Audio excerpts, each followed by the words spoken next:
Vive la résistance!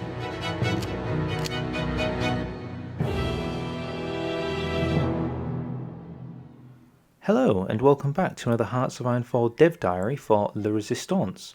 Today we're going to be looking at the new Portugal focus tree and some of the aspects that come with it. So starting off as Portugal, you'll see that you've got the brand new portrait for Salazar, who used to look rather old, now he's looking quite young and dapper. Rejoice, in this time of hardship it is I, Oscar Benavides. I have come to say that I will not have any Iberian colonizing prick ruin my dreams of forming Bolivar's empire. I swear to Inca, if one Portuguese or Spanish nonce makes landing in Peru,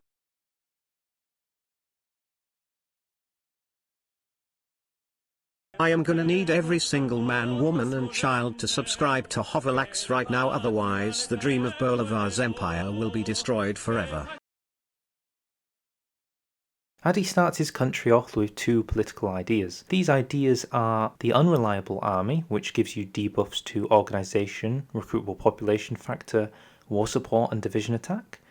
If you're wondering if this idea is going to be difficult to deal with, you'd be wrong because you can get rid of it in one focus, as we'll show later. The other one is Unstable Republic, which gives you debuffs to the political power gain, the stability, and the construction speed. But I think this is also something you'll be able to get rid of pretty much as soon as possible. So the two ideas you start with are both debuffs about basically the old army, which was terribly unmodernized, and the Republic, which has been having a pretty sour time, which you can also fix. So pretty neutral, to be honest, no major gameplay mechanic change here. Okay, and let's go straight into the focus tree, which is what we all want to see. So I'm quickly going to go over the whole thing in just saying that here there are 110 focuses, which at first glance is a lot. I mean, in Man the Guns, the smallest they had was 114, but 110 focuses is a decent amount of focuses. But people are saying this focus tree kind of looks a bit small. And my belief and why it's a bit small is because Paradox have moved away from lack of mutually exclusive focuses and the more adaptable focuses. So what I mean by this is, there's an issue in Hoi 4 where perhaps you pick a path and you're stuck down a path, and that means that 80% of the focuses in the focus tree then go unused, which is kind of, if you imagine the new Spanish focus tree, you go down one path and then you're stuck down that path. I think the other thing is that instead of going for a tree that goes down long ways, they've gone for a wide tree. And I just think wider trees look smaller, but maybe necessarily aren't smaller. What I'm saying is, for a country like Portugal, I don't think it's the biggest concern in the world. However, due to how many mutually exclusive focuses there are, it can come across as a bit too small. Okay, so let's look at the first part of the tree, which they've closed off as the Colonial branch for all the overseas colonies. Now, Portugal has quite a lot of colonies. It has islands in the Atlantic, land holdings in Africa, India, China, the East Indies. I mean, they own quite a lot of territory all in all, so they did need a good colonial tree, and it gives you basically 3 big branches. The key one is this mutual exclusive path you've got here between Tropicalism and Limited Self-Rule. Tropicalism will give you more manpower, Limited Self-Rule will release them as puppets, and I think a good aspect which I'm getting across is, regardless of whether you've released them or kept them in your empire, you can still build them up and turn them into greater powers, which is this kind of open nature to focus trees I really like. So if we're going to go through this focus tree and rate it, I'm going to give the colonial path a yay. Okay, and here we can see the industry path. Now, the industry path is, I mean, to my mind, it's a little bit unremarkable. So Portugal starts off with 2 research slots, so the second focus you do can get you your 3rd research slot, which I think is quite important. There's some unique flavour in the ability to build hydroelectric dams, which was quite useful for the Iberian Peninsula. It does seem a bit odd that they have integrated the aircraft and some military aspects into the industry tree, and then the actual key part of the industry tree is basically 2 focuses. If anything, this could have been like doubled, tripled maybe. I don't understand why it had to be so small just to say just 2. I'm going to give this section a nay. A nay, because I don't understand why they've mixed it all together in this rather peculiar way. The naval part of the focus tree is interesting though, because the very first focus allows you to get a new way of producing ships, because originally the only way you would do it is by getting dockyards, and over quite a long time you'd have to wait until you've built one. What you can do is, using a decisions called arms purchase, you can offer or submit offers to other countries to build ships on your behalf. So as you can see here, if you've got a good opinion, you can ask them to build it, and then by selling off one of your civilian factories to them, you can get one ship, and you even get to pick, do you want a submarine, a destroyer, or a light cruiser? So a whole new mechanic for trading ships and boosting people's industry seems like a really good way to go. I'm very happy with the naval tree, which is not the thing I'd expect to go with Portugal as their key element, but yeah, so I'm going to give the navy tree a yay. The army branch. So it says it looks pretty small, but most of the army related focuses are either in the industry tree or they're in the political tree. So that begs the question, why does this tree exist? Well, they say that it's to get rid of the initial national spirit you start with, which gives you all those debuffs, and then just some additional things, some little buffs, research buffs and production bonuses. And I can't help but ask still, why is it here? I mean, this could have been reorganised into an entirely either a bigger tree with the stuff you stuck in industry, or you could have gotten rid of it and stuck it at the bottom of the industry tree. I don't know, it seems very odd that this is just this super small thing. This is going to get a nay from me. I don't know why this exists. Okay, let's get into the thing everybody wants to really hear about, which is the ideologies. So, the ideologies going in with Portugal, I think they're pretty good. They're not Spain levels of good, but I think they're pretty decent all in all. So going down the popular front, you can go with the Comintern. Now the Comintern would give you 3 focuses before it, actually 4 focuses before it. The first one being Nation in Arms. This gives you boost to training divisions for your communist uprising. You've got Unify Leftist Youth Wings, which gives you a boost in communism. Nationalise Industry, which gives you some civs. And then the reorganisation of the Communist Party, which I believe is the key element to becoming communist for this. No complaints, exactly what I'd expect. The next path is going down Support the Republic and going down Workers of Iberia Unite. So this is what you could consider to be quite the aggressive path. This is the Spanish Civil War has happened, chaos is brewing, let's get into the war. And the way you do that is you also have a civil war.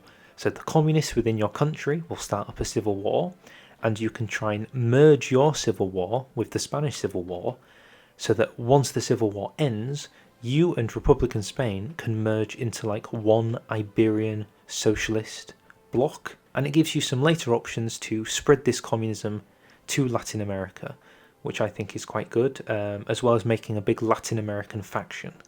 The flip side to this is doing Visit the Front. Now this isn't mutually exclusive with joining the Comintern.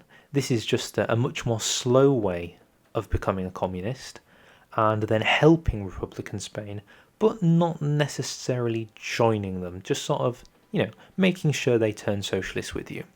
Okay, and now we go into the centre. So the central one is strict neutrality, which is essentially the historical path. You can access this even if you go Popular Front or Estado Novo, which I think also means you can do it if you go with the Communist path, because this is not mutually exclusive with the reorganisation of the Communist Party. So you could be a neutral communist Portugal. In doing this, you'll basically do nothing all game, as is what Portugal tried to do in terms of national politics. However, they were very active in the process of World War II. They sent guns, they sent soldiers, they invested in wars, they shared intel, and then this slowly evolves into you allowing free elections and having the ability to become a democratic country. Because Spain is neutral in this, they have access to both the socialist and the nationalist aspects of the bottom of the tree. So it looks like they can do intervention in Spain, which means they can declare war on a fascist Spain, even if they are democratic. But I'm not 100% sure because the intervention in Spain path is so open. It could just be that it's access to securing the free world. It allows you to join the Allies and eventually do the Iberian Summit, which is where you and Spain can agree to collectively join the Axis or join the Allies, which is kind of a group decision so that both of you are not on opposite sides of the war, which is probably pretty preferable for our good friend Salazar. Okay, and now we're heading into the more authoritarian paths. We're heading in with Estado Novo into fascism, where you support the nationalists. So the fascist path is, it's pretty much to be as expected as far as I can see. It's about supporting nationalist Spain, and then it's about making sure they win and joining with them to the best of your ability. There is, however, some interesting aspects. So the first one being, once you go down the central path, you can agree to either join the Axis, which is pretty generic, pretty normal way, but you can also do form the Fifth Empire, which is the belief that you are the next in line to become the world global power. This is your, Portugal world conquest playthrough on YouTube sorted out right here. It's the Fifth Empire, which also makes pretty much everybody hate you because they know your intention to do a world conquest. They also have a cool new mechanic called Refuse the Naval Blockade, which means that other nations, once they do this focus, have the ability to ask Portugal to open up their convoys to smuggle equipment through for them, because their biggest concern is once Gibraltar is owned and in the war by the United Kingdom, Italy can't get any of their trade through, so they're going to need you to sneak it through for them. Otherwise, Egypt and Gibraltar are going to block them in the Mediterranean with their navy. Mapa Cor de Rosa, I think, which is the belief that you want to unite Central African, I say Central Africa, the central part of Africa in between the two Portuguese colonies, so that you can have one area in Africa, which is basically what you're going for with this focus. This goes on to two more focuses to recover the East Indies and recover Brazil. And I will say, for the recovering of Brazil, I really hope that it allows the US to not intervene, because it does feel like the entire South American continent is untouchable with Pax Americana. And last but not least, we have the monarchist path, which appears to be, at first what I thought was very odd, I've actually become to like a lot more, because it does seem to me to be almost like a semi-democratic path. It's an alternate democratic path, which sounds ridiculous, but just hear me out. So, as you're going through, your goal is to form a marriage with somebody in Brazil, and then using that, formulate a group meeting to reunite Brazil and Portugal to restore a massive monarchy with these two regions. You can even unite them both. The question has been raised whether you will get calls on all of Brazil, because that means that Portugal now has the entirety of the Brazilian manpower pool, which is, it could be overpowered, but I'm cool with it. I am cool with this level of alt history. I think it's fun, it's different. So your paths go down to making Brazil monarchist, making yourself monarchist, uniting the monarchies, and then on the right there's an option to create the monarchist path in Spain. This made me think that if Spain was going Republican, and then they did the anarchist path, and then you did support a Spanish monarchy, would that mean the monarchists become apparent in Spain, and then you have a four-way civil war? Is this like a Kaiserreich level civil war event you can create in Spain? Time will tell. The reason I said that the monarchist tree felt a bit like sort of a democratic path is because it gives you options to go to war with both the communists and the fascists at the end. Which means if you don't form a faction as you're doing this, and I see no key point that says you have to, you could just then join the Allies and be a greater monarchy that's working with the Allies, with the manpower pool of Brazil. I don't see anything wrong with this. I see this as making Portugal an extremely fun nation to play. Okay, and I think that's everything. So those are the key points to take away from the Portuguese focus tree. All in all, mixed feelings.